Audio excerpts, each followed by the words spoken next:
Hello, this is the Stories Beside channel. I release videos every day for you. Subscribe and click the bell. Behind this psychiatric clinic in the city, and in general in the region, have long been bad rumors, like what happens in horror movies, and Michael had certainly heard about it. And when his mother and grandmother found out that he is an excellent student, and a graduate of medical school goes there to work as an orderly, one of them waved his hands. "Grandson, you're the only man left in the family. Don't go there. Michael, you know I'm from an ancient noble family. I may not have 1 million, but I'll find the money to pay for your internship abroad." "Grandma, what money? What abroad? I have to make my own way, just like my grandfather." And the boy nodded his head at the portrait of his grandfather hanging on the wall. And indeed, Michael had someone to look up to. His grandfather was a famous surgeon, and his father, who died in Afghanistan, blew himself up on a mine, saving the military. And so he decided to become a doctor, but not a surgeon like his grandfather and father, but a psychiatrist. Why psychiatry? My mother joked in the first year of school, "But Mom, if the body my grandfather and father studied, so to speak, in detail, then psychiatry is a real field for research, a Klondike." Yes, you're a researcher. I hope. Psychiatry isn't contagious. Oh, Mom, don't worry. It's not like it's the flu or anything. Maybe I can find my own unique method of therapy for mentally ill patients. Yeah, and bring people like Chikatilo back into society. "So Adriana, please don't bring it up," said the grandmother, stepping in for her grandson. The case of this serial maniac was then on the rumor, and the whole country was following him. But the mother reacted too painfully to her. Michael understood her because her own sister Adriana, and his own aunt, the only close person, killed by an unknown assailant, and the culprit was never found. The investigator then said that it could be a maniac, but now in many women saw negative elements of society, especially if they stayed in such institutions as their own city institution for the mentally ill. "Mom, you are an adult, and you understand that it is better to treat such people, recognize them as sane, and then pass a sentence, than to spend money on them to keep them in such houses as ours for years. And you're still defending him." The mother was outraged, but she knew her son's temper. "Michael, you're just like your father, just as stubborn. All right, but don't complain to me about anything. Adriana, don't worry. My grandson will complain to his legal grandmother." "You mean me?" Betty gently ruffled the thick red curls of his favorite grandson. "Grandma, but I'm not a boy anymore. Not a boy, but not yet a husband. So listen to your mother, but also to me sometimes." So they lived in the old Tsar's house, where they had a 5-room apartment with its own fireplace and a large library, luxurious balconies, which still kept traces of the old stucco.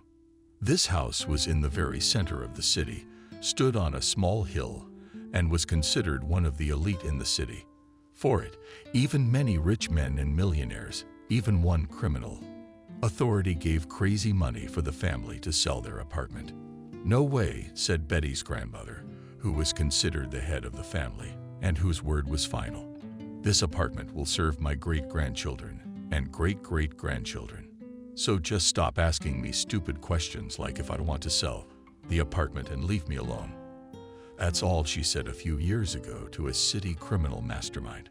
And strangely enough, but after that they really didn't bother them anymore. They didn't even start organizing invasion raids, as it often happened in those times. That's how they lived. Michael, dreaming of becoming a famous psychiatrist, and his mother and grandmother, whom he madly loved and idolized.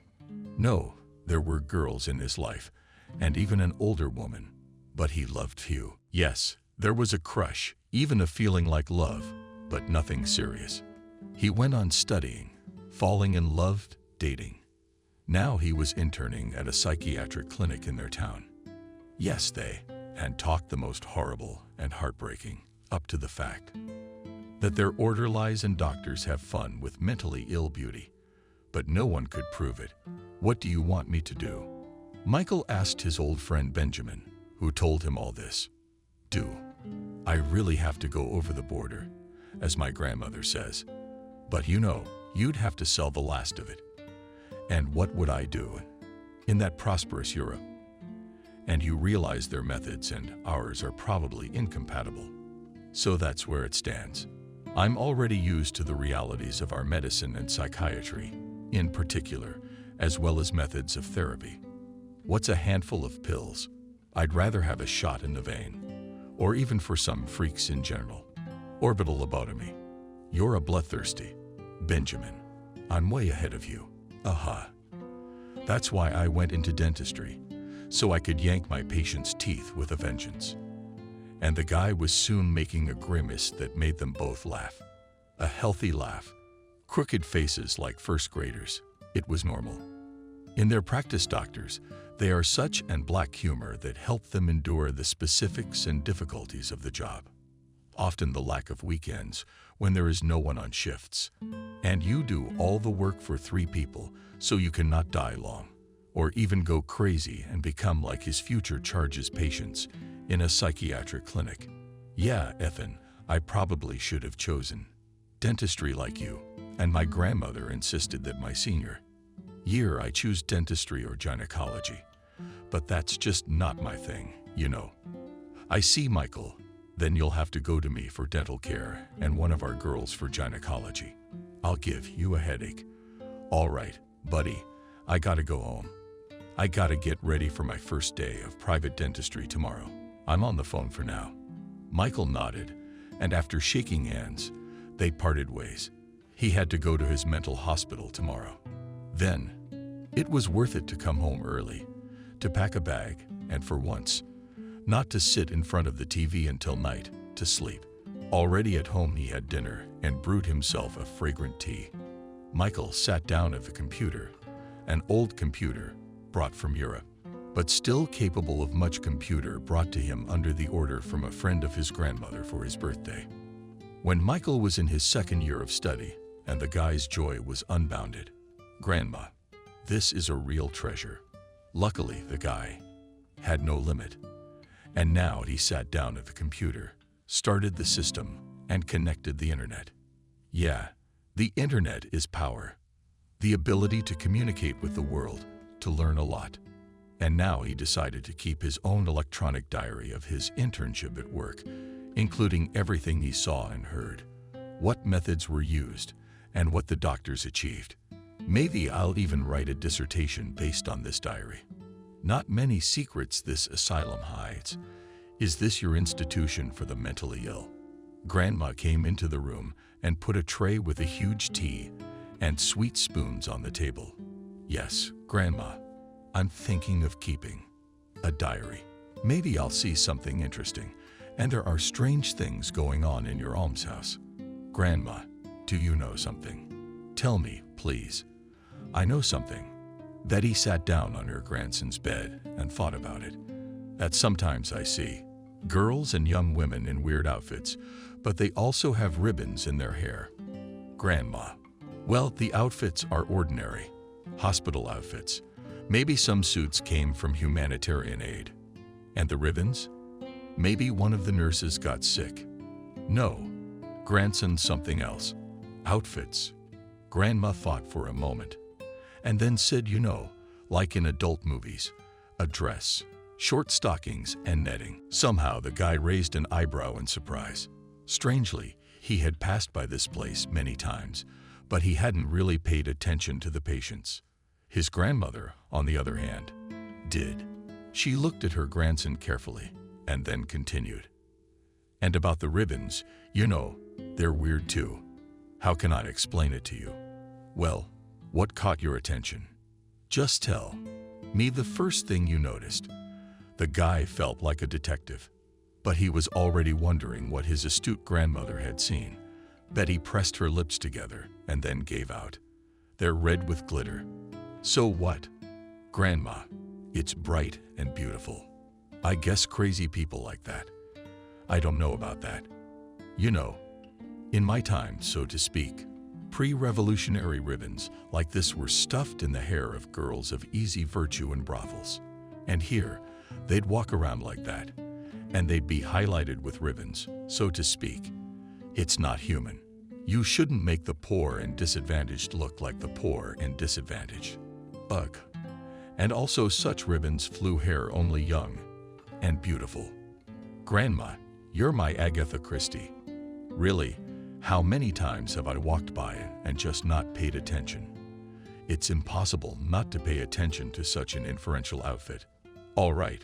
Well, I take what you said, and I'll pay attention.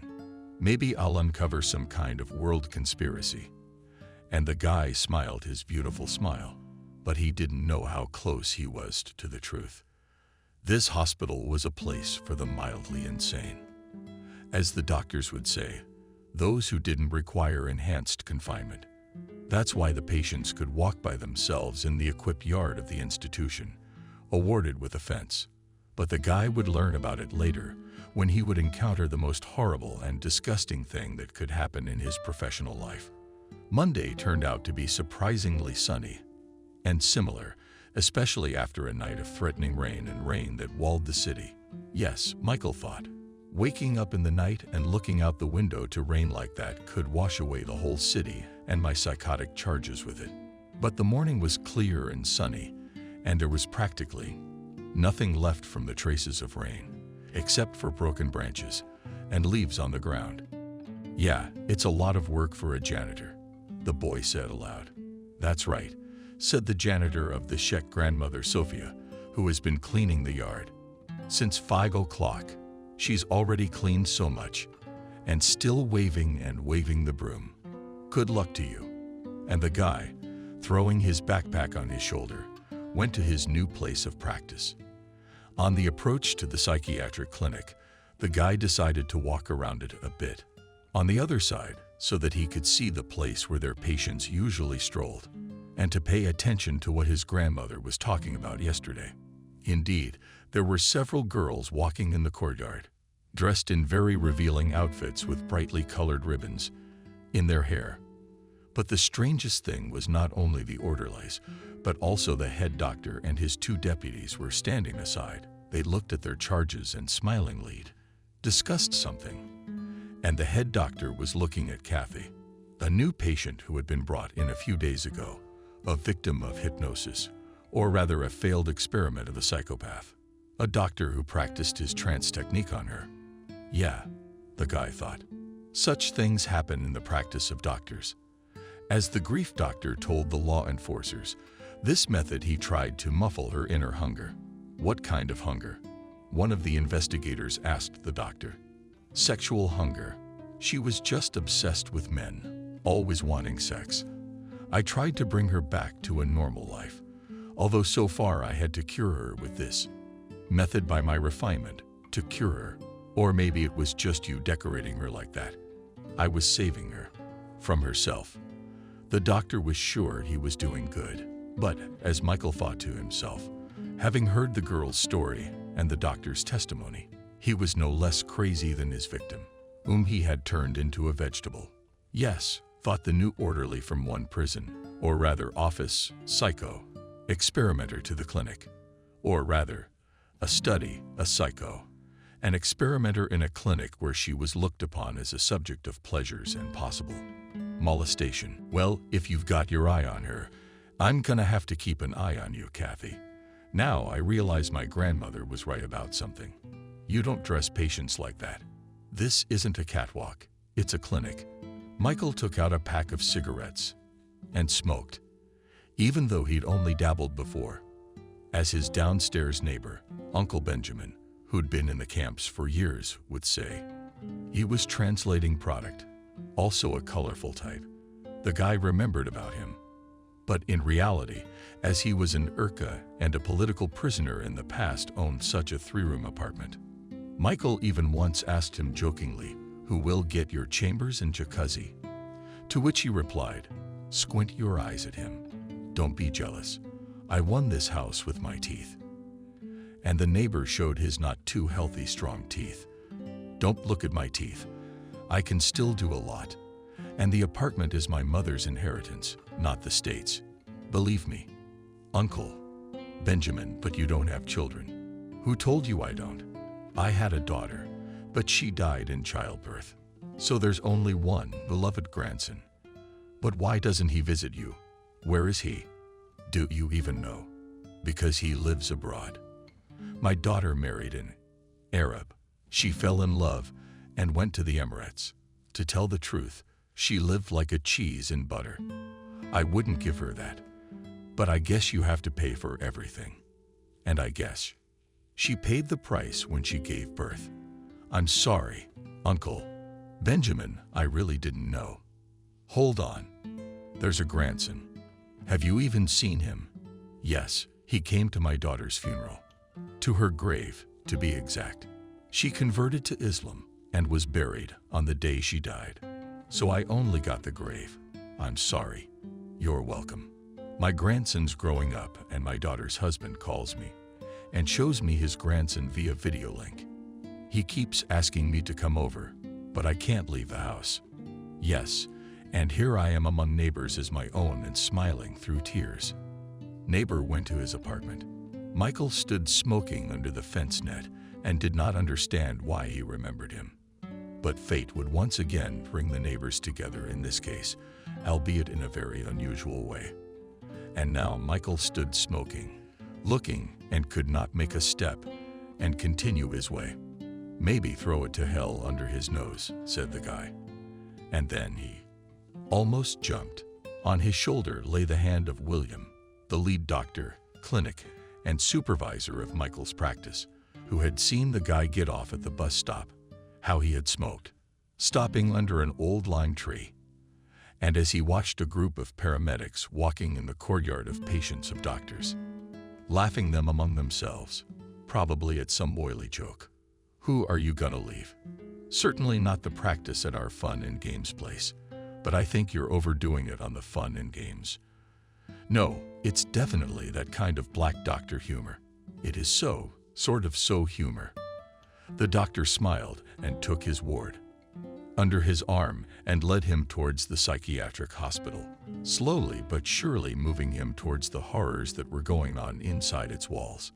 The doctor had already made the decision to either involve Michael in his games or simply deprive him of his sanity if he did not agree to participate.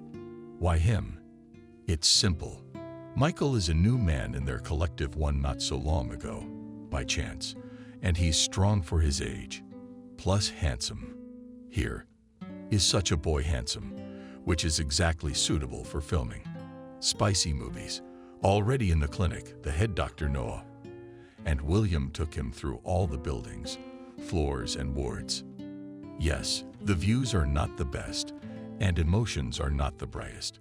Why should he be surprised, though? He knew where he was going. Michael was tormented by his grandmother's reasoning, but he knew if he asked that question directly, he'd be laughed at.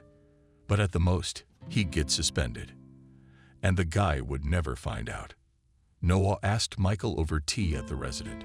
There are all sorts of rumors about this clinic, in particular, mystical rumors. What do you have to say about that? Oh, Michael, you're a medical student, but you talk like a philology student who wants folklore. Or are you afraid of the ghost of the old empress or mother? The mother superior who drowned a truck in our pond at night. There's even a pond here. The boy's amazement was unparalleled. How long has he lived here in this town? I knew of clinics in the neighborhood, but the fact that there's also a pond. Remember the old movie about the Three Musketeers? Well, we have a lively pond just like that. It was organized by the previous head doctor. His wife worked as a landscape designer. So they set it up. We have a lily pond here. It's beautiful. There were fish swimming in it, but I guess our climate didn't suit them. They died out over the winter.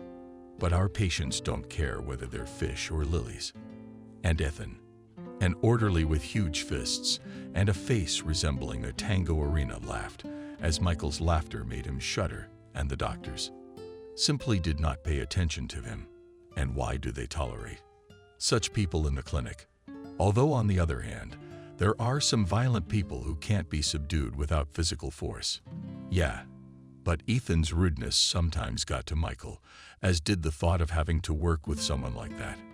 "Ethan, you show Michael to your office, where he can change his clothes, leave his things in the lockers and all that.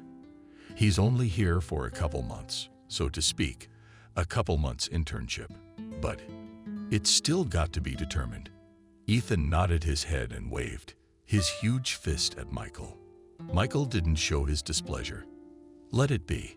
A couple of months could be tolerated, and then he was promised to be taken to the second city as a staff psychiatrist, so he didn't worry about it too much. Michael obediently went down to the basement with Ethan and went to the very back of the clinic. Here, the orderlies had set up a room for a locker room and a kind of sports corner where you can hit a punching bag and play chess and dominoes. Don't be shy. Michael, take any locker that's not open. We have a lot of open seats right now, so let's get settled in. Why do so few people want to work at the clinic? Michael started asking questions from afar. I mean, who wants to hang out with a psycho? A lot of people think of it as a contagion. Being a psycho too. I just don't know any other job. Although at one time, just like you, I studied medicine. What did you study for? An orderly, that's what I studied. And my uncle put me to work here. My uncle. He's Noah. You've seen him. He's our chief of medicine. Good acquaintances, the boy thought, but he didn't say anything. Michael changed his clothes and began to get ready for his shift. The shift went relatively smoothly, and the next morning, the guy threw his backpack on his shoulders and left the clinic building. The sun was shining brightly, and there was nothing to portend any trouble, and all the things he had changed his mind about yesterday. Michael, it seemed like a fairy tale or fantasy. But really, what kind of fairy tales are fairy tales? We live in our developed world with computers, cameras on every corner. Even if there was something going on here, it would have been made public a long time ago. Michael, good morning. William called out to the guy and extended his hand to greet him and got straight to the point. How was your shift? Smoke. I don't smoke. Thank you. Yesterday it was just a dalliance, but the shift. Thank you. Everything went smoothly. William, can I make a personal request if I'm not interrupting something more important? Sure. Yes, of course. Anything I can do. Could you show me that pond you told me about yesterday? Wow. I guess you got caught up in the story last night. Come on. It's in the backyard. I'll show you around. I gotta be honest, you can't see it from the street. It took me a while to find it myself. It's so hidden, it's creepy.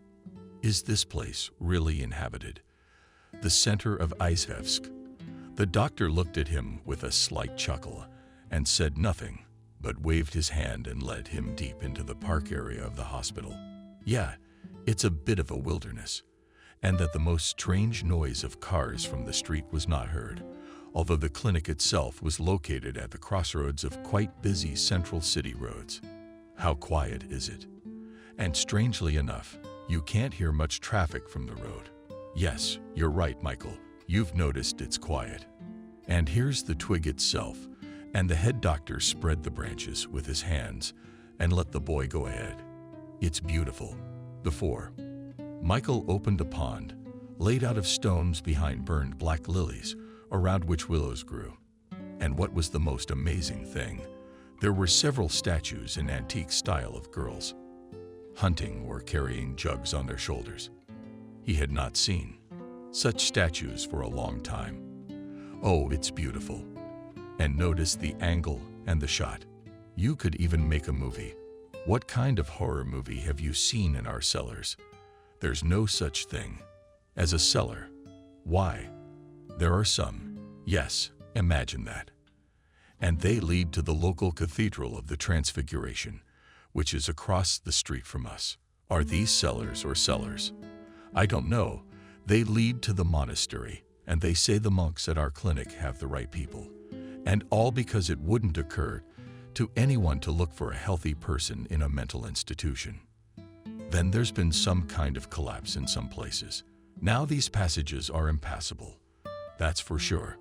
No one's gonna come in here willingly. And then he noticed on the opposite bank the figure of a girl in a racy outfit. Kathy, he remembered her, because she had been brought here on the day when he had come to see the head doctor and applied for an internship at this clinic. The girl herself was not in the state she was in at the time. She was screaming at the doctors that the psychiatrist wanted to kill her. She's hearing voices and everything. That Kathy suffers from inner voices and a hypertrophied sex drive. Well, that's what her previous doctor said. Who knows? So far, the girl hasn't said a word. Why is she dressed like that? Short dress, fishnet stockings, ribbon in her hair. You know, Michael, it's one of my methods of letting the patient choose what they want. And by the way, where'd you get that outfit? That's a good question. Like many theatrical costumes, it was left to us by a theater. Exactly the theater. The director was jailed for some dark deeds, he and his wife. And the actors just ran away. And since the theater was near us, it's not a waste. And they were all dressed like royalty. Yes, imagining you as Henry Valois or Peter the Great. Michael, you're joking. But by the way, we had a wonderful carnival night here on New Year's Eve. And there was even a story about us in the paper. I hope it wasn't in a good context that a disguised Napoleon was walking around town claiming to be the real chief medical officer. No, we're all understanding people with a sense of humor. So we just hung around the Christmas tree. That one over there, by the way, by the entrance. And you know, people even took pictures with us on New Year's Eve. Yeah, that was fun. Thank you for the tour.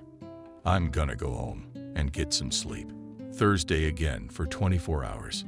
Michael, don't try too hard. You can't do all the work. You're a young guy. I nodded my head. But I thought to myself, no, I'm going to get you out of this. I think you're hiding something. Dear head doctor, but you don't need to know that. I had dinner tonight and sat down at the computer. Michael quickly made the first entries in his diary and then began to look for information about the local clinic. And indeed, there was a lot of information about it. Strangely enough, there was a lot of information about it, and with a very negative connotation. Murders, suicides, and strange deaths of both patients and doctors. Yes, there was a lot to work on and a lot to find out. But it was Kathy that bothered him the most. And he thought to himself, why not keep a sneaky eye on her room? The girl herself.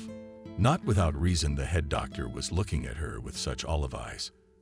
Grandma, the boy called out to his grandmother. Why did you shout like that? You won't let me watch my favorite TV show. What did you want? Grandma, I saw a girl at the clinic today. She was a victim of an incompetent hypnotist and suffered as a result. But that's not the point. She was wearing the outfit you mentioned, short dress, stockings, and a sash. Not surprising. One of your executives must have had their eye on her. I mean, she's new. She's a young girl too.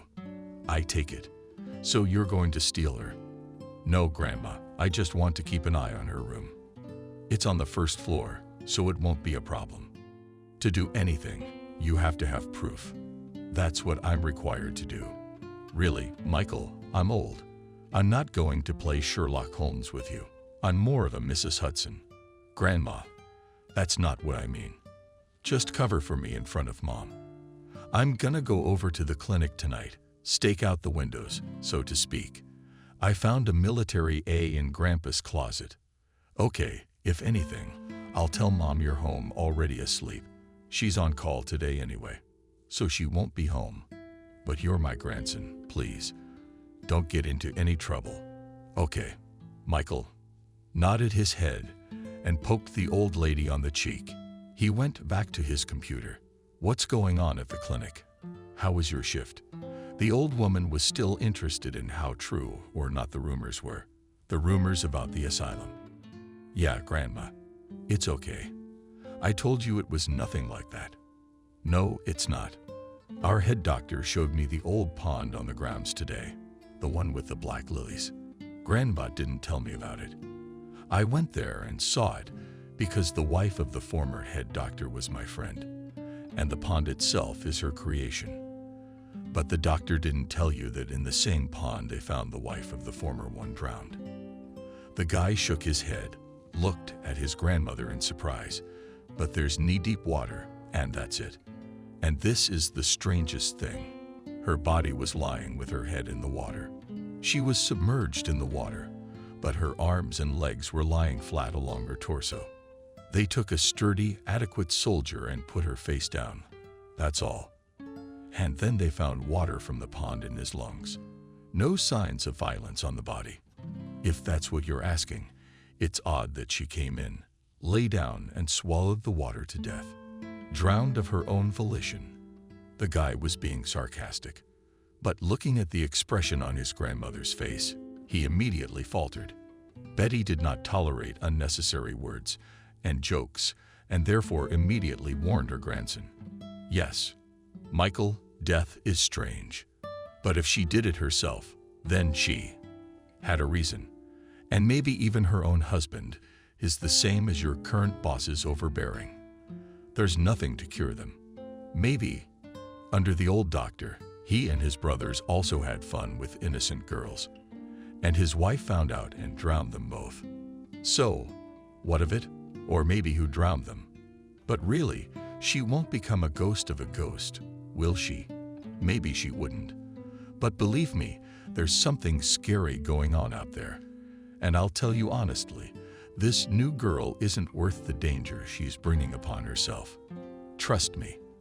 The brotherhood of doctors, it's like that. Everyone protects each other. And even if they do something to her, that you can get to the bottom of it. But understand, a doctor will not testify against a doctor. So get on your nerves and leave her in there. At least I'll get her out and save her that way. All right. Michael, don't yell. I hear you. I accept your position. But I'm trying to warn you. You're putting yourself in a lot of danger. I understand all that.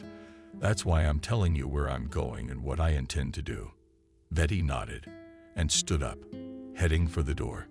She was worried about her grandson, but she realized she couldn't keep the young and hot guy away. So the woman simply stood on the doorstep and turned and said to Michael, "What if you take Uncle Benjamin, our neighbor from the second floor, to help you? He's old, but he's lean. And with his criminal record, he'd be a big help. I'll think about it. But it's not a bad idea. Although I'll tell you right away, I'll have to see for myself, do some recon, and then I'll tell them what's going on. Even if I go to him now, what can I say? Uncle Benjamin is there in the clinic raping women and many other things. And he'll tell me. Prove it. Just words. And I don't really believe it all myself. Just because a place is weird and old doesn't mean you can't ring all the bells. Yeah, there's too many girls. There's too many crazy people. And there's too many masquerades. But it's all right." And the grandmother left the room, closing the door a little behind her. Michael leaned back in his chair and thought for a moment. Uncle Benjamin is a criminal, but the grandmother is right. His experience and his nose for crime might help him. And an extra set of hands and eyes can always help. But first you have to go and see for yourself, and then you can go to your neighbor. All right, let's get ready. Michael threw a flashlight and a bottle of water into his backpack. Binoculars with good German optics can take a camera. What for? Basically, there's a cell phone. You can take video and photos with it. Okay, that's fine for the first time. Anyway, I'm not going to go in there. And throwing it on his shoulders, Michael went out into the corridor and began to study. The sounds Betty came out of his room and looked at his offspring carefully. "You're coming." "Yes, Grandma. Don't worry. I've got the phone, but don't call. I'll call you if I need to. In the meantime, lock it up. I think I'll be on the train in a couple of hours. 20 minutes to get there. An hour and a half and back. 20 minutes. So look, it'll be 3 hours. All right. Grandson, but please be careful. If anything happens to me, your mother will rip my head off." Michael smiled at his favorite person and kissed her. He went outside. It was getting dark. What's so surprising? After work he washed up, then ate and slept, and now full of strength can and observe. The guy smiled, thought to himself that he should have gone not to the doctor, but probably to the investigators. Here is a confirmation of his words. A patrol car passed by and lit up the road with flashing beacons, but it alarmed the guy. No, not the car itself, not the flashing lights.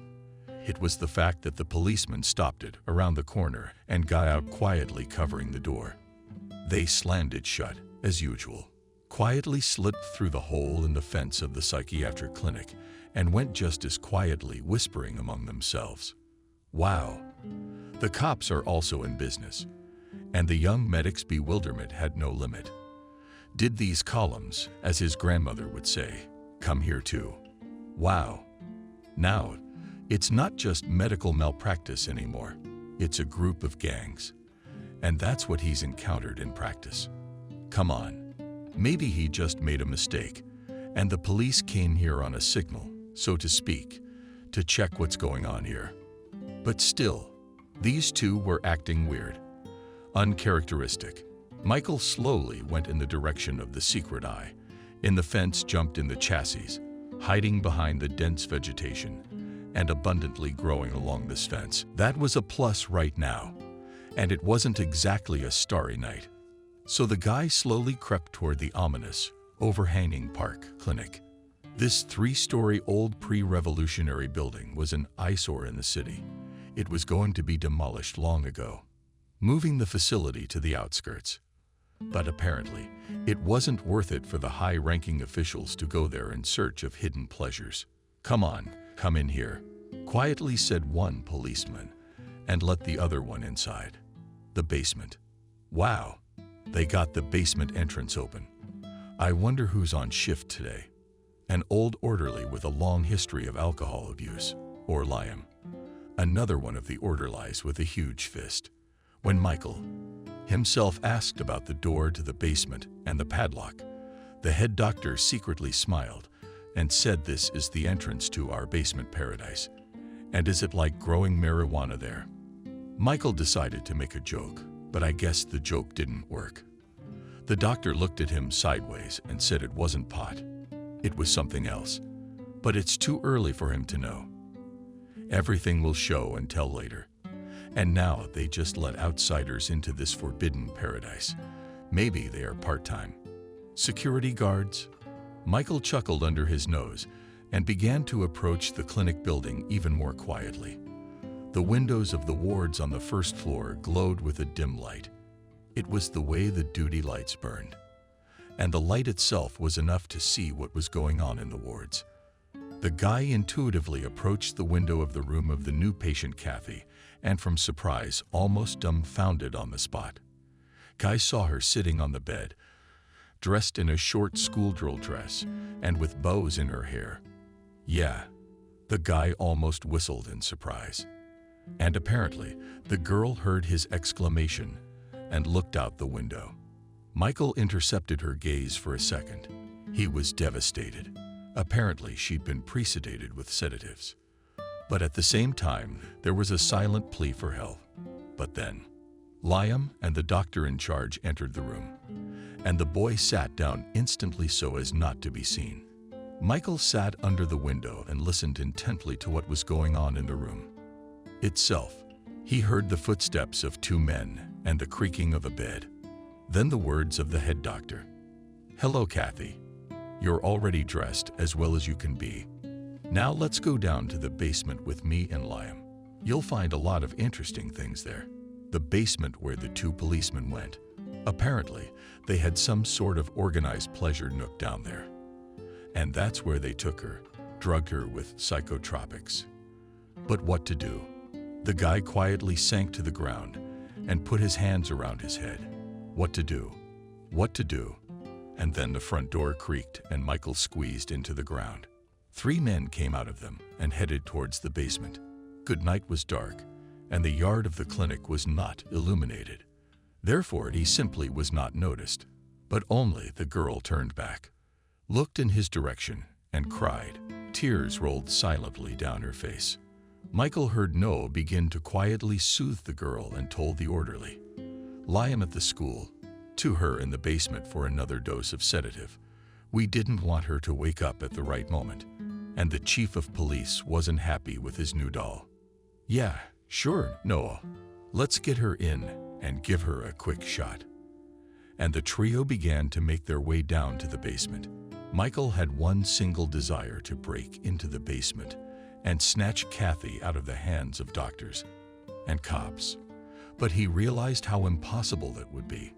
No, he was not intimidated by the company, the doctors and the cops, to do their dark deeds. But he realized they'd just smash him there. And that would be it. And no one will know where his grave is. Call the militia. What will he say there? The head doctor and a policeman raping a mentally ill patient won't believe him. And even if they do, what's next? But the brigade will arrive on a call. And what? Nothing. If the police come to such costume parties, it means that the management is aware of it, and at least the case will be closed. At the most, they can either kill him in the same basement and bury him here or put him in jail for something. I mean, even if it's for abusing Kathy. So think, Michael, think. Maybe you're imagining things. Yeah. And the cops are here for nothing. But at that very moment, the basement door opened and a policeman came running out. "Vasia," he shouted, "I've been away for a couple of hours. There's an emergency at the police station, but I'll be back later. Leave me that girl for later." And the policeman rushed to the car. The guy heard the engine roar and the tires skid across the sand. But the strangest thing was that from the cellar no one answered him, and no one had ever closed the door. It wasn't locked. It's called come in. Whoever wants in and whoever wants out. Whoever wants in and whoever wants out. Michael rushed to the cellars and started to go down the stairs, listening to every sound. But he heard nothing, neither footsteps nor any other sounds. There were supposed to be at least 4 people down there. And they certainly weren't singing lullabies. But maybe it was for the best. The boy opened the cellar door and slipped inside. The corridor was sparsely lit, and there was a pantry open right next to the entrance. The guy peeked into it just in case, to make sure there was no one there. And in case of emergency, he could hide in this room. Yes, there are shelves and bears in principle a place for a hiding place. But at that very moment, at the end of the corridor, footsteps were heard. It was the guest of the night police and the head doctor. The boy immediately recognized the figure of his superior. They were talking quietly about something, and as they approached, the boy could hear what they were talking about. What he heard made him not just overcome, but terrified to the point of truly experiencing fear, not only for the poor girl, but for his own life. "Noah, thank you for the welcome. But you see, the warden's gone. We've had an emergency at the council since this morning. The commission's here, so we're saving Kathy for dessert, so to speak. Yes, you understand correctly. Everything is normal. No excesses or incidents. No one is interested in anything. Yes, in principle, everything's fine. Except we got a new orderly coming in for an internship. We didn't apply for the internship, but he did. So, they're interested in the job, and the clinic in particular. Why are our patients dressed so oddly? Of course, like you said, it's all been blamed on the tour and the theater we had a year ago. And then they disbanded it. But I don't think he believed it. So what do you suggest? Maybe we should press him a little so he doesn't stick his nose where it doesn't belong. No, I think I can handle it. And you know, it's normal to be questioned about our clinic." Michael listened and realized it was about him. His breath cleared, and he even found it hard to breathe. And as luck would have it, the couple stopped near the open door to the storeroom, where the new Employee was hiding behind the racks with his colleagues. The policeman looked into the storeroom, but seeing nothing, quietly said to the head doctor, "Okay, Noah, let's postpone our sit-downs for the time being. Lie down while holding this girl. The chief liked her, and the school drill outfit matches. We'll be there in a couple days. In the meantime, we'll be in touch. Call me if you need anything." The head doctor didn't say anything. He escorted the guest outside and returned a couple minutes later. Michael, all these minutes, which seemed like hours to him, sat and did not breathe, although his heart was pounding frantically and was ready to jump out of his chest. And this breathing and heartbeat, it seemed to the lad to be striking a bell in the silence. But there was nothing he could do about it. The boy heard the head doctor pass by his cell and head deep into the corridor, muttering something to himself. After a few minutes, he looked out of the door and, seeing no one, slipped out into the street. He breathed in the cool air of the night and took a few deep breaths in and out and began to make his way toward the dead vine. At the fence, Michael walked slowly, not even looking around, being in slight shock at everything he saw. What could be going on in there? What did I see there? Nothing. Just heard the doctor and the cops talking about something. But I don't know what they were talking about. Maybe it's some kind of videotape as part of a police investigation. The guy was trying to drown out the thoughts that kept popping into his head, and he'd heard of costume parties like this a long time ago. But to have minds devoid of girls and women take part in it, there was no such thing. All right, who am I kidding? Trying to fool. There's definitely something going on in that basement that's scary and illegal, and it's got to stop. Poor girls. He didn't know what to do. He didn't know what to do. He'd have to go to Uncle Benjamin. That old bastard will surely tell him what to do, won't he? How? He'll help. The guy did not notice how he reached the house, how he went up to the floor and opened the doors with his keys, closing them quietly. Michael leaned against the wall and from powerlessness and experience simply slid to the floor. Grandma came out of the room at that moment and flicked the light switch. The bright light blinded the guy. And realized, "Grandma, why are you awake?" He tried to look normal, but apparently the expression on his face told the old lady everything. "Why? You want me to tell you why? What happened? Tell me. You're white as chalk." "Grandma, I don't want to. I wish I was like this right now. Come on, go take a shower to wash off the negativity. Then we'll go to the table. I spared a cutlet, and I'll pour you one of my own." The guy did not argue and simply went to the bathroom, pulled off all the clothes and scattered them on the way. When in the bathroom heard the sound of water, Betty collected the guy's things and threw them into the washing machine. "No dirt to lay around. I'll wash everything tomorrow." When Michael came out of the bathroom, there was a late dinner and a bottle of tincture on the table. The woman poured him a shot and handed it to him without saying anything. Nor did the grandson ask anything. He took it quietly and knocked it over. All at once. "Take the cutlets, mashed potatoes, salad. Let's eat." The guy sat down at the table without saying a word. He poured himself a second shot of olive and tipped it just as quietly and started on the homemade cutlets. He ate and thought, should he tell his grandmother of his suspicions? But Betty was not so foolish, as modern young people might think. I take it Kathy had gotten into the local psychiatric brothel and was simply being kept on psychotropic drugs. Michael chewed and nodded his head and simply couldn't drop a word. Not because he was eating, but because he was choked with emotion, and he didn't want to upset his grandmother. But his grandmother was not stupid and immediately realized everything as soon as his grandson entered the house. "You know, grandmother, there are not only doctors involved, there are also the police, and most likely, the very top. They came here today, twirled around and left. It's like an emergency in the department. So they didn't stay the night. And this girl, And then Michael shook from the experience. Tears rolled down his cheeks, and he couldn't stop. How could they do that? It's not just they're renting prostitutes who know what they're in for and where they're going. And all this with mentally ill women. How so? Michael, I get it. That's why I told you not to go there, but you wouldn't listen. And now you've got to figure out how to deal with it. You're not going to go to the police. You said it yourself. The whole chain of command is tied up. So what do? You can't go with a machine gun against everyone. You don't have to do it yourself. I told you. Go talk to our neighbor tomorrow.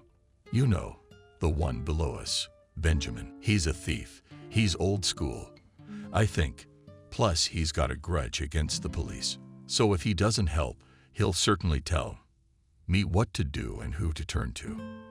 The guy nodded his head and poured himself another olive. He drank and couldn't taste it. Slowly he digested all that he had seen and heard, thinking how he should proceed.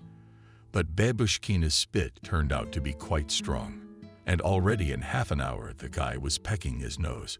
Go to bed, my sorrow. Tomorrow mother will come, and you with red eyes sleep. And then I'll cook for you for the evening. Pour the stuffed cabbage. With all this good stuff you'll go and ask your neighbor for advice. Grandma, thank you. I'm going.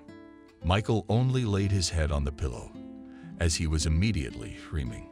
He slept and did not dream, though emotions so and so raged inside him. But apparently the young body could handle giving his head a rest. Indeed, he slept until almost lunchtime.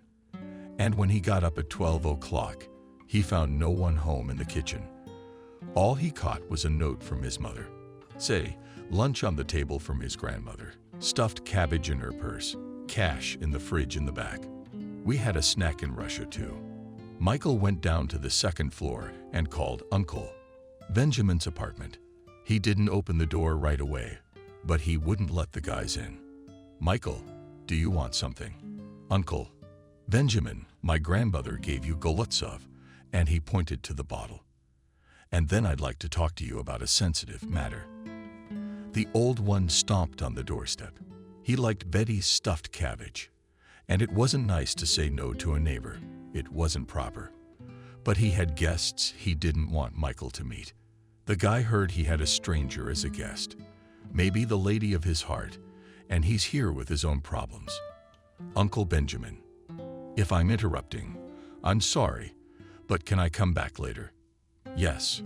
Michael, I'm sorry, guest, come back at 8 o'clock. And here's Betty. A special thank you. Her stuffed cabbage is a work of art. Benjamin nodded his head and closed the door gently.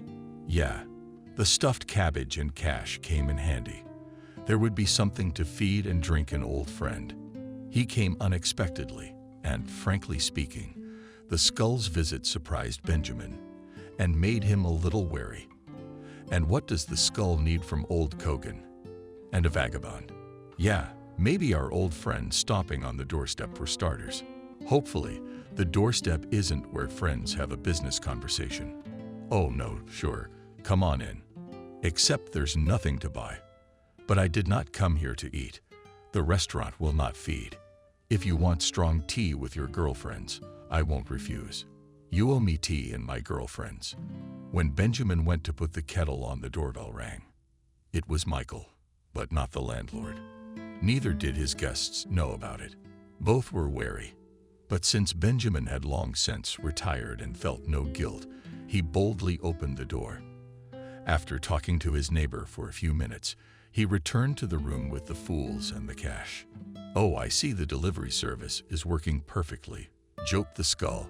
Yes, in the face of the upstairs neighbor. He came in to talk some business, so I brought this to butter the old man up. But I asked him to wait till tonight. In the meantime, try these homemade stuffed cabbage. By the way, and cherry is a delight. The men sat down at the table, poured a shot glass each, and, having drunk, had a snack. And how not to drink, because it would make the conversation easier. Benjamin looked at the old thief in the law and quietly asked, what brought you to me? You didn't just come. 10 years after our last case. Yes, I did. And for good reason. I'll tell you right off the bat. I was put in charge of this town not that long ago, but I think you already know that. Now, I've heard rumors that young girls and women have been going missing in this town for the last few years. Well, you can blame it on anything, although all roads lead to your local mental institution. You know what I'm getting at? Yeah, I've heard bad things about her too, Benjamin said, and poured another round of shots. But how can I tell you, Skull? They're just rumors. You know, you can't do anything without proof. That's true. But in addition to the fact that young girls have been brought into this almshouse and treated for whatever reason, the cops have been frequenting it in recent months. They probably set up a brothel there together with the doctors and have fun there. And how not to party? It's a hell of a roof. Skull, are you sure? The old watcher nodded his head and threw a piece of fool into his mouth. He poured himself and his friend a shot for cream. What was there to say? Home-cooked food, still, that delicacy and luxury. And he, as an old thief who had spent most of his life in colonies and prisons, understood that. But that's not what we're talking about now. The daughter of a street Petersburg authority figure is missing. And so far, all roads lead here. You see, Alex's daughter is missing. Well, you remember him. He was on my team. Then he retired. He's got a family, but his daughter's missing. And all roads lead here to this mental institution. Yeah, and you said she could be in that new house. What about him? What did he do? He's been raising his own, and he's almost filed a police report. But nothing. Benjamin sat and thought about it. He really heard from his friends that in the last couple of years young beauties began to disappear and that it was the doctors or the cops who were involved. But that was talk, and no more evidence. But if the daughter of an authority figure has disappeared and the tracks led here, that's serious. Skull, couldn't it be a banal showdown? It's been speculated. But no, that's not it. Is that why I need your help? How long have you lived near this fine establishment in this town? Take a good look, Skull. By the way, Michael, but the guy who came in the other day with these fools, he works there as an orderly. How does he work? I think he's been there a while. But I asked him. That's what we decided. But in the evening, Benjamin didn't even have to ask the guy. 8 o'clock sharp. He was already sitting in his kitchen and drinking strong and sweet tea, which the owner had brewed and put in front of the guy. Come on, complain. Who has offended? What happened? Yes, you see, I only have a son-in-law here. You know, I finished the basic course in my medical school, and now I'm practicing. But guess what? I know our psychiatric clinic. I've complained before. And I warned you, it's gonna be tough out there. But what happened? And by the way, I have a couple questions for you about your psych ward. Later, though. Now, come on, tell me. So my grandmother and some other people said there was something going on there, but I didn't believe it. But my grandmother pointed out one thing to me. They dress. The young and beautiful in short dresses and stockings and braid their hair. And do you know why? Michael looked at his neighbor, and in his throat stood. He couldn't say it out loud, but he knew he needed help, at least in advice, at least in deed. The old thief sat and looked at the guy, realizing that he not only needed to speak out and ask for advice, but the conversation itself was going in the right direction for him. You see, Uncle Benjamin, they raped them there. Maybe they're even videotaping the whole thing. The guy just gasped at his own words and the realization that Kathy was there and what could be done to her. He took a breath and continued. That's why I came. I've heard about this clinic for a long time, but last night I decided to go and look around. But in short, Uncle Benjamin, I saw 2 cops going down to the basement, as well as our head doctor as an orderly, and they were taking a new girl down there. But Apparently the cops had some kind of emergency, and they left quickly. But most importantly, I heard one of them telling our head doctor to leave the girl for later. The guy briefed me on the whole thing and looked at the reaction of the old tramp. On his face was read not only surprise, but also interest, especially a last news. Kathy was the name of the daughter of a street Petersburg authority who was considered missing or even killed, almost by order of the opposing gangs. And what does this girl look like? Tell me. I'm sorry, I'm asking you this for a reason. A friend of mine had a missing daughter. Her name was Kathy, and it all leads back to our town. Maybe it's her. The guy thought about it for a minute and started describing her in detail. But the most important feature the guy remembered was a scar on her left ankle. Then he listened and couldn't believe his ears. He knew the street Petersburg authority Alex and his daughter, and the very scar the girl had gotten, falling from a tree. His heart stabbed. Wow, that's how you find an authority figure's missing daughter. That's lucky. But maybe it's not her at all. Michael, why don't you show her to me? But we'll go tonight, when the patients are out on the street. Show it to me gently. But in terms of what's being done to them, we'll have to get into that basement, look in the nooks and crannies. Can you get the key? Michael shook his head negatively, but Benjamin just waved his hand. What can I expect from you? He went into the room and rummaged through the closet. A set of thieves' lockpicks was there. Basically, we can look inside this basement at night. Okay, Michael, when are you going to work? Tomorrow. Well, we'll go together early in the morning. You'll show me from afar the basement, and then if you're psychotic, sorry, patients are walking around. Point your finger at Kathy. They don't go out this early. They only let them out at lunchtime and in the evening. Okay, well, just show me the basement, and then at lunchtime, I'll come to that walk, and you can show me Kathy. But why? Uncle Benjamin, you think she's your friend's daughter. I knew for a fact she was no fool. From your description, it looks like it, but I'll have to see for myself. So Michael, it would help if you showed her to me. As for proof, I can pick any lock. Just dibs. It's our secret. I'll look, and then, if there's anything interesting, we'll figure out how to proceed. Michael was fine with that, and he calmed down a bit. But then I asked him the same question. What if there is nothing there that can be caught on? Michael, you're like a little child. I know exactly what to look at and what to look for. And then we'll set up a camera and film their antics. The old bastard chuckled, but when he looked at the boy's face, he stopped short. Yeah, I guess he wasn't laughing.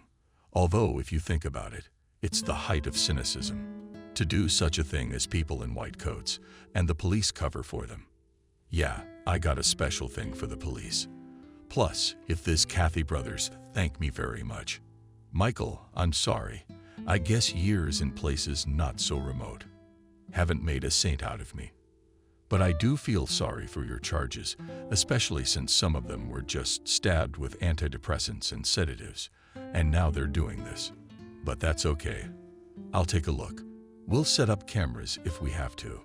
Then I'll report everything to the gang, and they will disperse your gang in no time. Michael listened and understood that the neighbor could do all this. But how to get the whole gang out? Uncle Benjamin. But understand the proof for your friends is good, but the case must be taken to court. Michael, do you take me for a fool? Imagine for a minute, if we're looking for my friend's daughter, he'll make such a scandal. He'll involve everyone he can. Lawyers and press, law enforcement, you name it. But most importantly, your head doctor and his cronies won't get away. That's what I need. Michael closed his eyes and leaned back in his chair. For some reason, he believed this old jailer, although he realized that Benjamin was not without sin. All right, Benjamin, let me show you the loophole in the fence at the entrance tomorrow, and then the cellar itself. And you can come to this vine by 12 o'clock. That's when our patients take their lunchtime walks. I'll try to show you Kathy, Benjamin nodded and sipped from a cup of strong tea. He was satisfied with today. Helping Skull and freeing Kathy would be a big plus for him, and he'd been wanting to mess with the cops for a long time. If they were really nasty in that asylum. Michael got up and went home. It was almost 22 o'clock on the clock. It was necessary to wash and sleep. Tomorrow was a crucial and decisive day. In the morning, Benjamin, already 6:45, stood near the entrance and smoked. He put on a dark, unremarkable suit cap and dark glasses. He pulled up a cigarette and thought about the situation with Michael, Kathy, and this almshouse in general. Uncle Benjamin, hello. Michael greeted his neighbor and extended his hand to him. The man flashed him a cigarette and shook his hand. Quietly, Michael said, "Just call me Benjamin without uncle. I feel like an old man. I'm not young, but I'm not an old man at heart." "All right. You ready to go?" He nodded, and the men walked slowly in the direction of the psychiatric clinic, talking among themselves. Like old friends, Michael walked and looked around so as not to catch the eye of the head doctor or one of the orderlies. There was no need to draw attention to himself. Approaching the fence of the psychiatric clinic, Michael looked around carefully and pointed with his hand to the entrance to the basement. "This is the basement, and there's an opening further along the fence into the grounds. Just right for you. Just right. Now let's move on." They went further, passing the very gap in the fence, which was so advantageously disguised by the leaves of wild ivy and vines. Michael looked around again and pointed to the platform. "In front of the main entrance. This is our so-called women's quarters, and it's where our patients walk from 12 until lunchtime. If anything I can say from my observation, Kathy often likes to stand under that London tree, which is closer to the road. I've noticed her standing under the tree a couple of times, looking out at the roadway." Kathy nodded his head and lit a cigarette. He went on his way, throwing a few words to the guy. "Good, then I'll see you tonight, or rather, tomorrow. Drop by my place in the evening to look at the collections." Michael looked at his neighbor and said nothing. He's weird. But on the other hand, he needs help now. And if the neighbor helps, it will be great. After all, even one life-saving achievement of medicine shift this day went quietly. No incidents, excesses, or patient antics. No nighttime police visits that might have suggested bad thoughts. Except that Kathy was restless this day. Michael watched her from the residence window, and at one point, noticed the girl becoming anxious. She began to wave her head intensely, and her ribbons in her hair fluttered in the wind. Then she turned abruptly and ran away from the fence. Directing his life toward Black Pond, the boy looked carefully at the roadway. Near the curb stood a dark blue, unremarkable car, old, but on the move, strange. "Who is it?" Michael said it out loud. And then another orderly, Liam, turned around and looked out the window. "What kind of car is that? We've got to get to the bottom of this." And he ran out of the office, and in a few seconds his broad back the guy saw near the fence. The orderly waved his hands, shouted something in the direction of the driver, but apparently it had no effect. A few minutes later, though, when the chief physician started to approach the car suddenly sped off. "That's an interesting situation. What's all the fuss about? It's just a car. You can't even see through the tinted windows. Who's in there?" After a couple of minutes, Liam entered the office red as a boiled crawfish and started pacing the room back and forth. Michael at first said nothing, and then asked with the most indifferent tone possible, "And who was it in the car?" "Yes, you see, Michael, one psycho or psychos drive here under the fence and look at our patients. File a police report." The guy deliberately put such a provocative question, looking at the orderly and watching his reaction, but his face reflected nothing but anger and irritability. "What's the use of these cops? They only throw up their hands. They say it's none of our business. No corpus delicti and all that. and we have to run around chasing these assholes away. Yeah, there's plenty of crazy people out there. By the way, have you noticed how new this is? Kathy's patient react to that car. No, I didn't see her shaking, and she stood there shaking her head, and then she ran toward Black Pond. Oh, shit. Why didn't you say something? And the orderly rushed out into the street. I wonder why he reacted like that. Michael became curious, and he went to the window. The orderly was standing next to the head doctor, telling him something. Then he pointed toward the pond, and they both went there at a brisk pace. This is interesting, thought the trainee, and quickly ran to the first floor. He went to the artificial pond, which enjoyed a bad reputation already on the shore of the notorious Black Pond. The guy caught a picture on the shore, sat Kathy, and swayed, and near her stood an orderly and the chief physician, and nervously smoked. Guy did not understand what was going on, so he approached the trio and nodding at the girl, asked Noah, "What happened?" "Yeah, you know, Michael. The first day Kathy almost went swimming in the lake, and when Liam said she ran here, I thought she had a craving for water again. So she'd have wet her feet in waist-deep water. How can I put it, Michael? Our patients are such that they can drown themselves in a spoonful of water, and her reaction to the car, Liam told me about, also surprised me. She never showed any emotion before. Maybe the hypnosis has stopped working, and she is coming to her senses and grieving. You've probably been skipping classes on the subject of hypnosis, and it's the kind of thing that doesn't weaken over time. It's not sleeping pills or tranquilizers, is it? I guess, Noah, I guess. Both Michael and the doctor in charge stood by the lake for a few minutes, watching as the orderly took Kathy to the women's ward. I wonder what's going to happen to her and why she reacted the way she did to the car parked near the fence. Is there something to that? I'll have to tell my neighbor about it. Maybe he knows something, but the neighbor was the one in that car. Benjamin kicked his old broad out of the garage and thought it would be more convenient to watch the loony bin on wheels.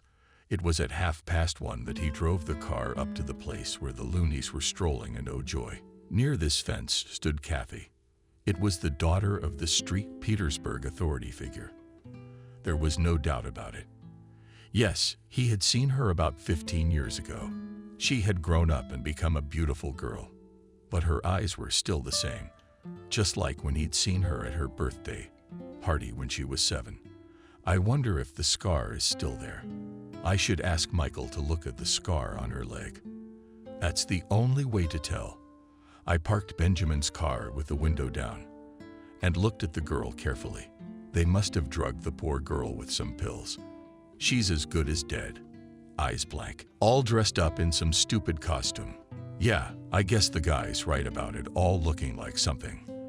The man rolled down the passenger side window more and called out to the girl, "Kathy, listen to me. Don't be afraid. I'm Uncle Benjamin. Do you remember me?" The girl stood there for a minute, paying no attention to the car and the driver. Then she turned her head and looked at him. At that moment, Benjamin waved his hand and smiled. But a meaningful thought suddenly flashed on the girl's face, and she began to shake her head, and then screamed and rushed running towards the park. Shit. Benjamin didn't expect such a reaction, and so quickly, closing the window, rushed out of the place in the direction of the city. I don't want to be seen here, otherwise they'll dump the office. Benjamin drove around the city for half an hour, and coming back, he could not resist and drove slowly along the fence of the psychiatric clinic. But there was no one in the yard. It must be lunchtime, the man said to himself, and decided to have a snack. He turned the steering wheel and headed for the nearest cafe to drink strong flavored coffee and eat a sweet mug. He had long favored this cafe with its own pastry shop. It served the strongest coffee and delicious pastries, just like when he was a kid. Yes, the man thought, when my grandson comes to visit me, I'll definitely bring him here with his father to drink coffee and eat more delicious food. But emotions came over Benjamin at the mention of his grandson, and a traitorous terror returned to his eye. "You're not well." The waitress came up to the man and handed him a menu. No, the girl just remembered his grandson, who lives abroad with his father, and thought that it would be nice to bring him here. "It's just a bit of a rush, so to speak." "I understand. Coffee and a mug for you as always. Although, I'd advise you that our pastry chef has never tasted better. Let's have your labor. We should try it. Because girlfriends. The man drank coffee and smiled at the rays of sunshine that penetrated the cafe, fell on his table and hands. It was so good to just sit there and think about nothing, and enjoy every minute. But he had to go home and think about how to plan his evening, or rather, his night out at the clinic. Benjamin paid for his coffee, and leaving the waitress a generous tip, drove home. Already at home he slept, touched up, under the shower, and after making himself a strong tea, sat down in the kitchen. Coffee is good, but strong and sweet tea helped him to think. Probably habits from places not so distant were making themselves known, but he had long ago stopped paying attention to the fact that he was sitting down, and what people would think of it. And now he was helping a friend whose daughter had disappeared under very strange circumstances. A traitorous terror came to Benjamin's eye again. He remembered his daughter, beautiful and clever, who had gone to the Emirates and found her happiness there. How she was happy about her new job. And her husband, who, to his credit, loved her very much. Pregnancy and rejoiced. But, so Benjamin Nikita do not need to wipe the snot and pull Kathy. And the man began to pack a backpack, a flashlight, and an old lockpick set for a night out. Machine oil, so the lock wouldn't stick, if anything. Now, having lost one daughter, he wanted to help his friend Kathy's daughter get out of the asylum. The man had long thought about why she had been kidnapped a year ago from her father's home, and many people had written it all off as a thievery. But that's not the case here. Alex is a competent and clever man. He's handled the most heated disputes, so sworn enemies parted as friends and best partners. And here, who would take revenge? No, the man shook his head. It's something else, he thought to himself, not what others think. Why did he think that? He didn't know. But if the girl he'd seen today was Kathy and was his friend's daughter, Benjamin realized what the reason might be. The girl had an unearthly beauty, her figure, long blonde hair, blue eyes, and she had the same mind as her father. And if he was right, then she was probably kidnapped by visiting tourists who were in the business of kidnapping and shooting racy movies. Maybe that's what happened. But the man was simply afraid to think what Kathy might have done. After all, even among the right criminal authorities, violence is a forbidden topic. A woman must be loved. She must be persuaded. You have to placate her with gifts and kisses, but you can't rape her. All the more to shoot nasty things against her will. It's one thing for a woman to do it for money. It's another to rape her. Well, it's gonna be all right now. Be patient, Kathy. Throwing his backpack over his shoulders, Benjamin went out into the street and headed towards the psychiatric clinic. It was already dark, and there were no stars in the sky. What pleased the old thief? He quietly approached the fence and skulked away, but with a ducking motion. He stopped imperiously under a tree and looked around. There was no one. There was silence. It was ringing dark. Only, in the windows of the first-floor patients' rooms, there was a dim light burning. That's good. That means I won't need a flashlight. This light will suffice. And the man rushed to the cellar, quickly oiled the lock, and opened it professionally.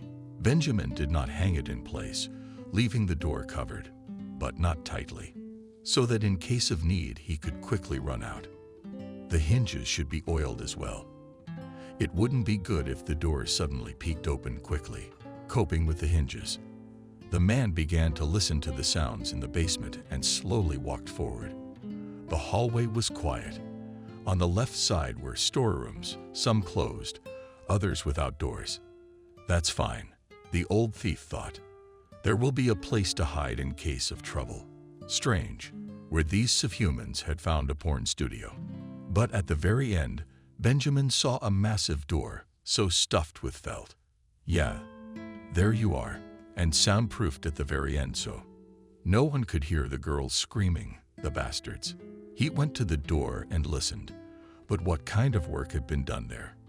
But what kind of barrier was there? There was no door that could not be opened by an old thief who had gone through a fine school. Indeed, the locks were also hidden under a layer of felt. Good point. No sound will get through the gaps. Well, that's clever, but I'll get you open. The man lifted the layer of felt carefully and listened. Quiet, which means no one. That's good, which means we can work. And Benjamin carefully began to pick the lock. Yes, it's a fancy lock, but for a craftsman like me, it shouldn't be too hard to pick. And after a couple minutes, the man opened the door to the secret studio. Wow, that's quite a spread. The furnishings, state-of-the-art, technology, and newfangled digital equipment, all put to great use.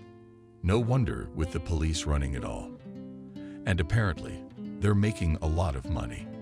Yeah, I guess crazy movies are popular with crazy people, but that man heard how heavy doors, covered with his lacquer, began to open, and without thinking, Benjamin jumped under the bed. That's quite a situation. At least the bed was wide, and it was covered with a long sheet all the way to the floor. Shit, thought the thief. What a fool not to listen to what was going on outside the door. So I got him. The main thing is not to suspect anything and not to search the place. But apparently the unexpected guests didn't suspect a thing. Oh, look, Noah's already opened the door. Didn't have to fiddle with the lock. Yeah, Stas. It's a nice studio. There's plenty of room for fun. And the man sat down on the bed and took pictures, and he laughed. Apparently, it was the cops Michael was talking about, who had been let in by the head doctor. So Benjamin quietly exhaled and listened further. Yes, boss. What are we going to do here? Are we going to film racy scenes? No, just participate. We got some local girls from the head doctor. So we'll try new things, boss will. It's not very exciting, but it's mental. I don't know what's on her mind. Would she bite or stab at the peak of pleasure? No. Yeah, well, it's a valid concern, Benjamin thought. But if you had a knife, you'd be so heavy. You'd be falling out of bed. You must be 150 pounds. And all that on a young girl. Ugh, that's disgusting. But what to do? So far, luck was not on his side.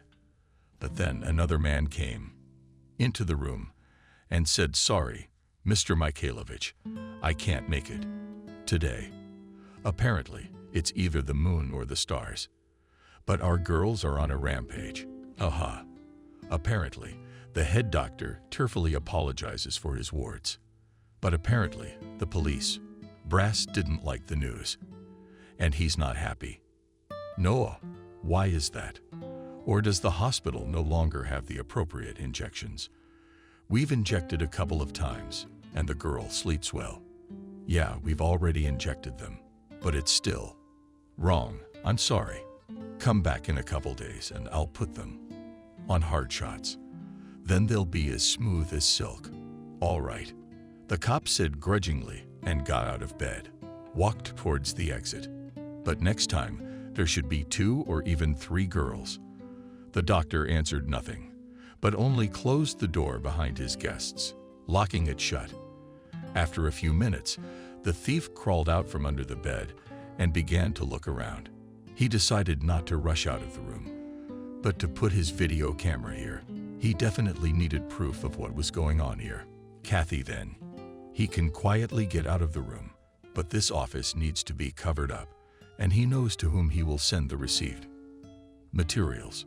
To his daughter Alex. I'm sure he'd tear anyone's throat out. Quietly, looking around, only stopped her gaze on the partners who were closing the improvised window. So over there at the very top you can install a camera. Yeah, It was a good thing he had his introductions, and not too long ago he'd been fitted with a mini camera that ran on batteries and turned on the recording at any movement. So, sweetie, put it up and film it here. And the other day I'll come and check what you've prepared for me and make sure the camera is in working order. Benjamin copied carefully his video, point, and check everything behind him, and quietly left the room. He locked the door and quietly walked out of the basement. There was no one near the entrance, but still God protects him, said the nun. The thief said quietly and began to walk along the walls to the cherished fence. Going out into the street, he took and walked along the road, pretending to stroll in the picturesque. Cat, taking in his hands a pre-prepared bottle of beer. And even if he was stopped by the police, they would not be able to attribute anything but an administrative offense to him. Although it's not like breaking into a mental institution, but I'll get over it. And with a quiet step, he went in the direction of his house. Got to the house. Benjamin quickly for about 10 minutes and already in his apartment, having thrown off his clothes and stood under the shower, he exhaled with relief. Yes, I have not seen such a case since the dashing 90s. But the good thing is now there will be evidence and grounds to visit you, gentlemen in white coats on legal grounds, and smash your balaganza with all the proletarian hatred. We've had a night's experience, and the smell of a psychiatric clinic. Old Kogan went to the kitchen and made himself some tea. He had to think calmly about what he had seen and how to present it to his street Petersburg friend. The fact that they were making strawberries there, the man realized. And in principle, the camera will definitely record all the abominations. It's a matter of technique and time. But what about the girl who looked a lot like Kathy? You'll have to leave that to Michael. He works there, albeit as an orderly, but it would be easier for him to examine her under any pretext. Now, we just have to wait for the morning and for what Michael and I will bring. Benjamin turned off the light and left the cup on the table and went to bed. After all, the coming day also promised a lot of things to do and new information. It was necessary to have a fresh head to think everything over and make the right decision. Already, closer to 10 o'clock to the old thief at the door rang.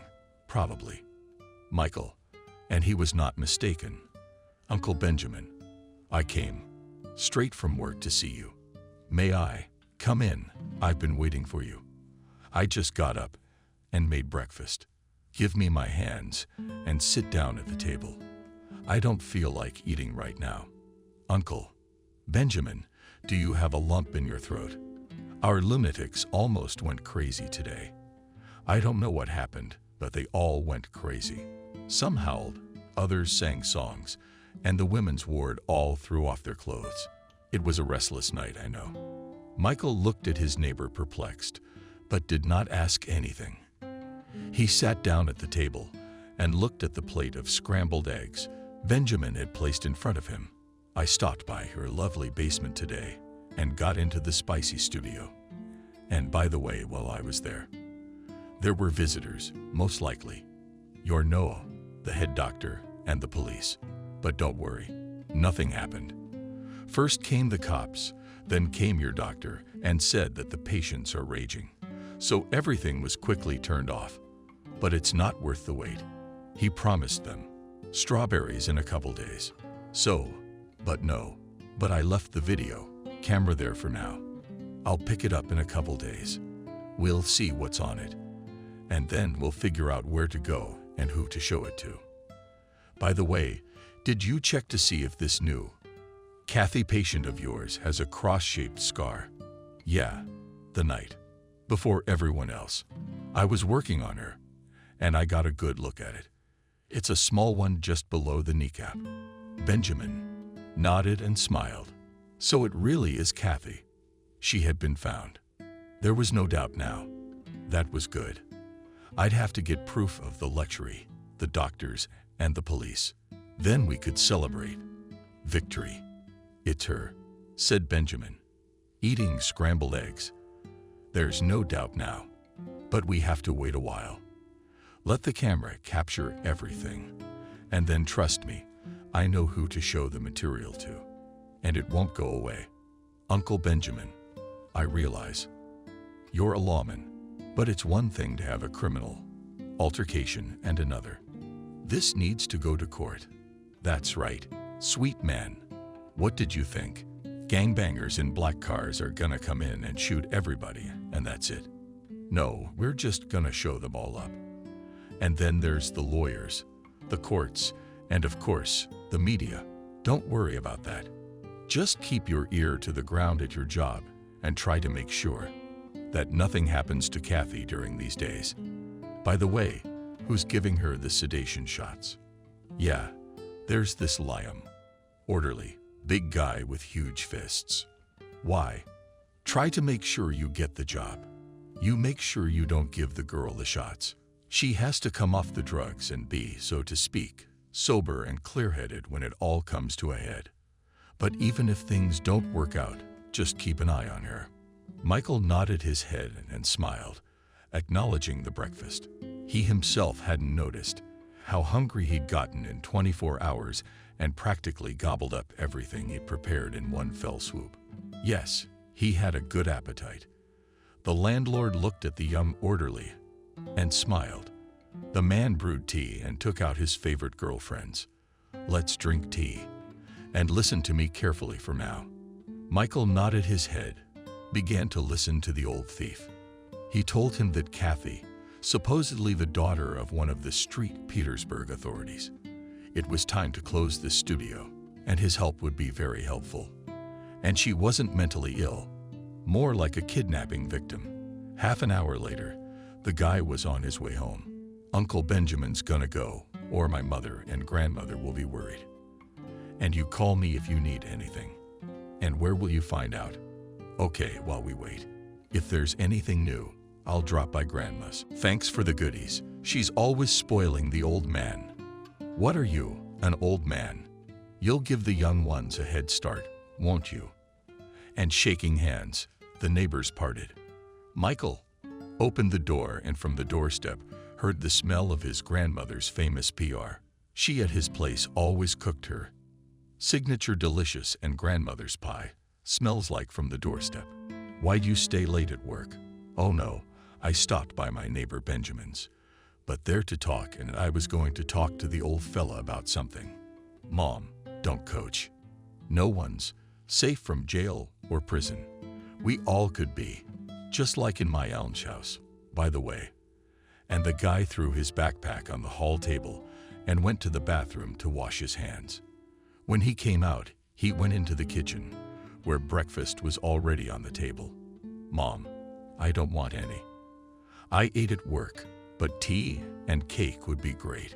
Michael didn't tell her that he'd had breakfast at the old thugs. He didn't want to make his mother nervous.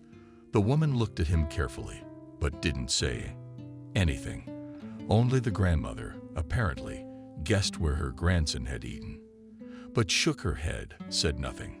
Grandson, but I just put the pie on. We'll be ready only in half an hour. In the meantime, bear with me. All right, I'll help Siberia in the meantime. One boy nodded his head and gave his grandmother a peck on the cheek and went back to his room. Michael spent these days at home, waiting for information from Benjamin, but he was silent. They crossed paths in the yard a couple of times, but the neighbor only said hello and didn't say anything. And the guy didn't really insist. He understood that if he didn't say anything, it was the right thing to do. But on Sunday, Benjamin decided to check the familiar basement and take the camera. He didn't tell his neighbor about his plans. He decided to take the tape first, see what he had, and then act according to the situation. Late at night, Benjamin, as he did the first time, went to the cellar door and looked around.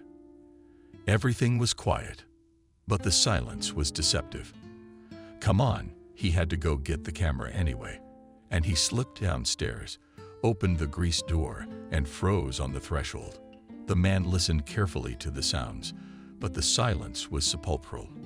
With quiet shuffling steps, Benjamin approached the very last door, orbited it, and varnished it and lifted it. At the keyhole, he listened carefully. Quiet. So the studio is not working for its intended purpose today. That's fine, no one will interfere. Quickly removing the camera, Benjamin headed for the exit, and just as quickly went out and closed the door as he came in. But as he passed the women's quarters, the man didn't hold back. He walked over to one of the dimly lit windows and peered through it at a bed and a dark-haired woman sitting on it. A woman dressed in a short dress with ribbons in her hair. Yes, thought the man. Another victim. How did I get the camera in time? He mentally pitied her because he knew what would happen next. But on the other hand, what could he do now? Nothing. Once outside, Benjamin walked home as before, pondering what he would see on the tape at home. He inserted the flash drive into the TV. The man began to watch the video, and what he saw there only confirmed his suspicions. And the worst and most disgusting, he angrily turned off the TV after a few minutes of watching, threw the remote on the couch, and went out onto the balcony. Yeah, that was to be expected. Okay, now we can show Alex all of this, and then let him think how to deal with these creatures and tell Kathy about it. Benjamin smoked a long time to calm down, and understandably so. Seeing all that filth, although he is a thief and experienced, has seen a lot in his life, but such a man has always respected women. But how do they even do it? They're sick women. It's unthinkable, and he couldn't find an answer. What's there to say? Mental illness must have its own degree of variance, or maybe it's congenital. Who knows? Benjamin threw the cigarette butt down and went to bed. What was it, though? Even after a couple of minutes of watching, he was shivering. But apparently, fatigue and emotion took over, and the man fell into a deep but restless sleep. Already, in the morning, Benjamin was on duty on the balcony to look for Michael, who had to return from work. And when he appeared at the entrance, he called him and gestured for him to come up to him. Uncle Benjamin, anything new? Yes. Not on our honor. Remember I told you I put a camera in the basement? Benjamin nodded and beckoned him into the hall, turned on the video, and let him watch. It was filmed by Michael. The orderly was horrified to see the head doctor and his cronies having fun with sick women at night. He certainly did not expect such a thing. The boy closed his eyes and quietly said, "Turn it all off." Benjamin did not argue. It was really disgusting. He sat there and didn't know how to go on living with it. Opening his eyes, he looked at the landlord and asked if he had anything to drink.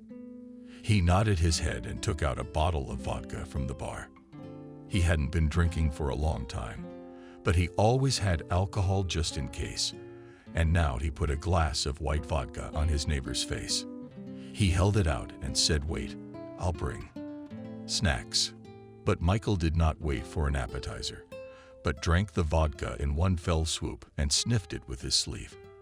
At that minute, the host entered the room with a slice of sausage and cheese, but the guy nodded his head negatively and said, "I can have some more vodka, but at least you're behind the ring." Benjamin poured, sat down next to him. Michael drank this glass in one breath, and now he took a snack and looked at the old thief attentively, talking about what we'll do, what we won't do, and what you'll do. I already thought to show to whom it is necessary to give a report to their own, and they're already, I will wait, what they will tell me. But I think it won't take long to get a reaction. I also asked you here on purpose. I want to warn you that there may be some serious inspections at your clinic in the near future. I'm aware of that. I hope everything's legal and these assholes don't get away with it. Don't worry, they won't.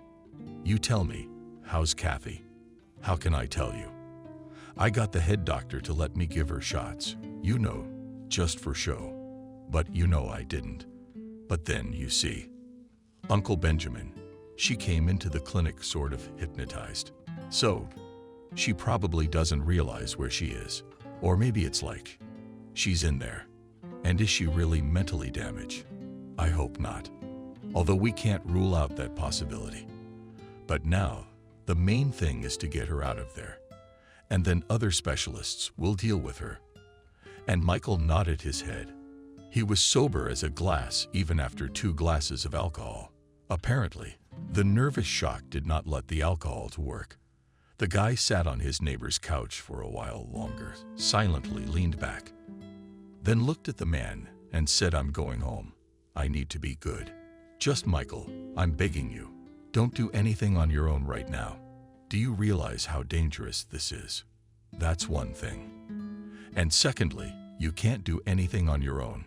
You'll only make things worse for yourself and Kathy and the other patients." The boy nodded his head.